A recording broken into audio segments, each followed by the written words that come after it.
देखिए, कुछ कहानियां ना सिर्फ कहानियां नहीं होती, वो एक तरह की चेतावनी होती हैं। आज हम एक ऐसी ही रात की दास्तान में उतरेंगे। एक बारिश से भीगी रात, एक बिल्कुल सुनसान रास्ता और एक ऐसी मुलाकात जिसने सब कुछ बदल कर रख दिया।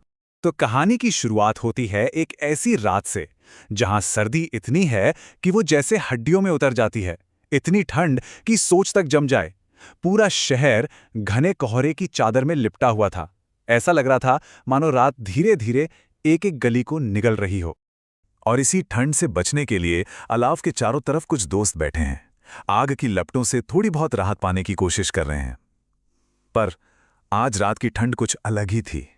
मतलब ऐसी ठंड जो आग की गर्मी को भी चीरकर सीधे रूह तक पहुंच रही थी। और फिर उस गहरी खामोशी को एक आवाज तोड़ती है। दोस्तों में से एक है रमेश। वो न जरा हिचकिचाते हुए बताता है कि उसने पिछली रात नदी के पास किसी औरत को देखा था, अकेले, और उसका चलना वो कुछ अजीब था। इस एक बात से ही मानो अलाव की गर्मी अचानक कम हो गई। और ठीक जैसे ही रमेश की बात खत्म होती है, कोहरे से एक साया सा उभरता है। ये हैं शेखर काका, कस्बे के सबसे बुजुर्ग, जिनकी आंखों ने न जाने कितनी ही कहानियां देखी और जी हैं। उनके आते ही बस सन्नाटा छा जाता है। सारी बातें बंद, सबकी नजरें सिर्फ उन्हीं पर टिक जाती हैं। वो बिना कुछ कहे चुपचाप आग के पास बैठ जाते हैं। उनकी आंखों में एक अजीब सा ठहराव है, एक गहराई है। और फिर उनकी भारी आवाज उस खामोशी को तोड़ती है। मैं जो सुनाने जा रहा हूं वो कोई कहानी नहीं है, वो मेरी अपनी जिंदगी की एक हकीकत है, एक रात की हकीकत। उनका ये एक जुमला बस हवा में जैसे ठहर सा जाता है। मतलब ये कोई मनगढ़ंत किस्सा नहीं, ये तो जिंदा बच निकलने की दास्तान है।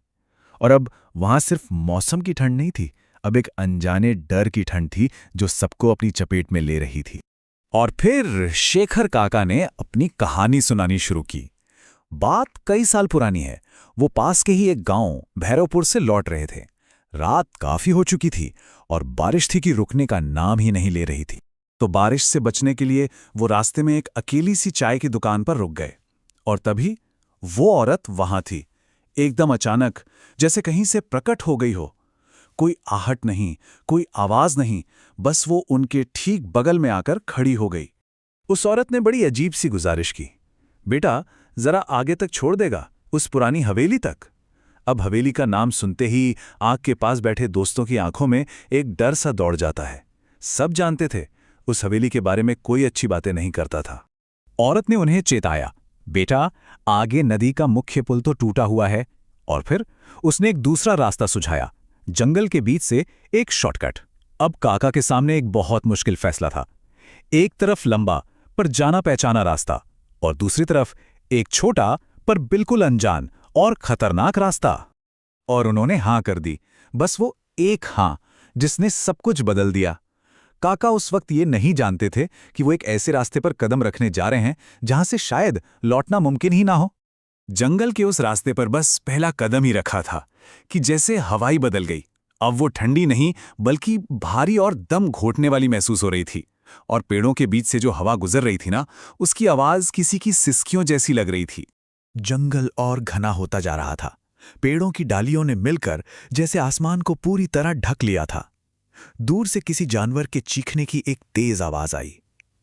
लेकिन काका को परेशान करने वाली ये आवाज नहीं थी, बल्कि एक अजीब सी खामोशी थी। एक ऐसी खामोशी जो वहां पर हो ही नहीं सकती थी। जरा सोचिए, उस घने डरावने जंगल में आगे चलती हुई उस औरत के बारे में सबसे अजीब बात क्या हो सकती थी।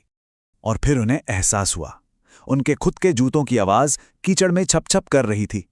पर आगे जो औरत चल रही थी, उसके कदमों की कोई आवाज नहीं थी, जरा भी नहीं। गीली पत्तियों और कीचड़ से भरे रास्ते पर पूरी तरह खामोशी। ये तो नामुमकिन था। और फिर अचानक वो रुक जाती है।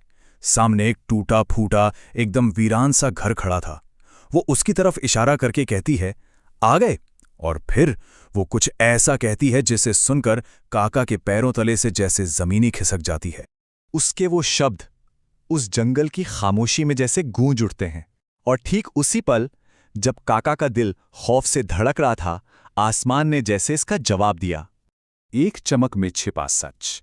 आसमान में जोर से बिजली कड़की और उस एक पल की रोशनी में काका ने उस औरत का चेहरा देखा, पहली बार एकदम साफ। हकीकत जो है वो एक झटके में टूटकर बिखर गई। और उसी पल काका सब कुछ समझ गए कि उनके सामने जो खड़ा है वो जिंदा नहीं है। यहां एक पल और रुकने का मतलब था मौत। भागो, बस भागो। और काका भागे, पीछे मुड़कर भी नहीं देखा, कुछ सोचा भी नहीं, बस दौड़ते रहे। बारिश तीरों की तरह जिस्म में चुभ रही थी, कांटे और झाड़ियां बदन को चीर रहे थे, पर उन्हें बस एक बात पता थी कि वो चीज उनके ठीक पीछे है। और फिर भागते भागते पेड़ों के बीच से उन्हें एक रोशनी दिखी, गांव की रोशनी। उस खौफनाक अंधेरे के बाद वो रोशनी सिर्फ एक गांव नहीं था, वो जिंदगी थी, वो उम्मीद थी, वो बच गए थे। कहानी खत्म हुई आग के पास वापस। काका की आवाज अब बिल्कुल शांत थी।